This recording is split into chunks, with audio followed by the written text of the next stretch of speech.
سحری اور افطاری میں کیا کھائیں؟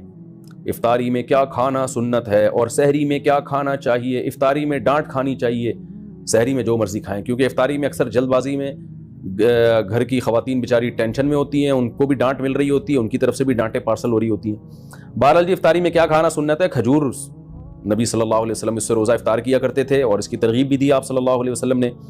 اور کھجور میں کاربوہائیڈریٹ ہوتا ہے بہت زیادہ، ہم جب ہمارا شوگر لیول اتنا ڈاؤن ہوتا ہے اور کمزوری ہو جاتی ہے روزے کے جو اینڈ میں، تو پھر ایسی صورت میں ہمیں کھجور جیسی ہی کوئی چیز لینی چاہیے۔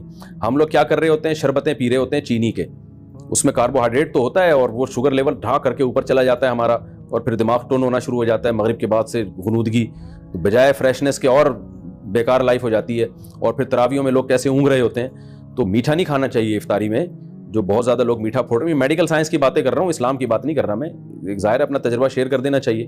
تو چینی اور اس سے بنے ہوئے شربتوں سے اوائڈ کرنا چاہیے۔ کھجور میں میٹھا ہوتا ہے لیکن وہ اچھی قسم کا میٹھا ہوتا ہے، اس سے وہ غنودگی نہیں آتی، اور اس میں منرلز بہت زیادہ ہوتے ہیں، آپ کو طاقت بھی ملتی ہے اس سے، بہت سارے منرلز ہوتے ہیں اس میں، وائٹامنز ہوتے ہیں، تو اور سنت بھی ہے۔ تو کھجور کا حصہ، پھر ہمارے ایک بڑی ظلم یہ کرتے ہیں کہ اتنا سا کھجور لے کے نا بس ایک افطار کیا، اس کے بعد پھر ڈائریکٹ آ جاتے ہیں پکوڑوں پہ۔ تو کھجور تمیز سے کھا لو بھائی، ذرا اچھی طرح کھا لو، اس میں کیا جا رہا ہے آپ کا، اتنا مزیدار غذا ہے اور سکون بھی ملتا ہے، راحت بھی ملتی ہے، طاقت بھی آتی ہے۔ پھر اس کے بعد آپ تھوڑی بہت جو گنجائش رہ جائے گی وہ پکوڑے سموسے پھوڑ پھاڑ لینا۔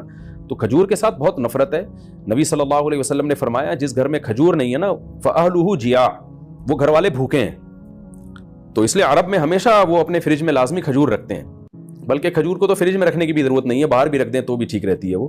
اس لیے کھجوروں کا استعمال گھروں میں ڈالیں، بچوں کو یہ آرٹیفیشل میٹھے سے بچا کے ان چیزوں پہ لے کر آئیں۔ باقی سحری میں کیا کھانا چاہیے؟ سحری میں بھی کھجور کھا لیں، پھل کھا لیں، کچھ بھی کھا لیں، ڈاکٹر بتائے گا آپ کو، میں کیا بتاؤں گا آپ کو بھائی کیا کھائیں۔ جو ابھی کھا رہے ہیں نا وہ بہرحال نہ کھائیں، جو کچھ پیزے برگر وغیرہ سحریوں میں کھائے جا رہے ہیں نا، پھر سارا دن جو ڈکاریں چلتی ہیں تو اللہ کی پناہ ہے وہ، کیونکہ میں نماز میں آتا ہوں نا، تو جو ڈکاریں جس قسم کی سننے کو مل رہی ہوتی ہیں اس سے بہت افسوس ہوتا ہے کہ مسلمان کدھر کو جا رہا ہے۔ رمضان میں یہ حال ہے اور وزن بڑھ رہا ہے رمضان میں لوگوں کا کم ہونے کے بجائے۔ تو باقی ڈاکٹر بتائے گا، حکیم صاحب بتائیں گے کیا کھانا ہے کیا نہیں کھانا ہے، یہ میں نہیں بتاؤں گا۔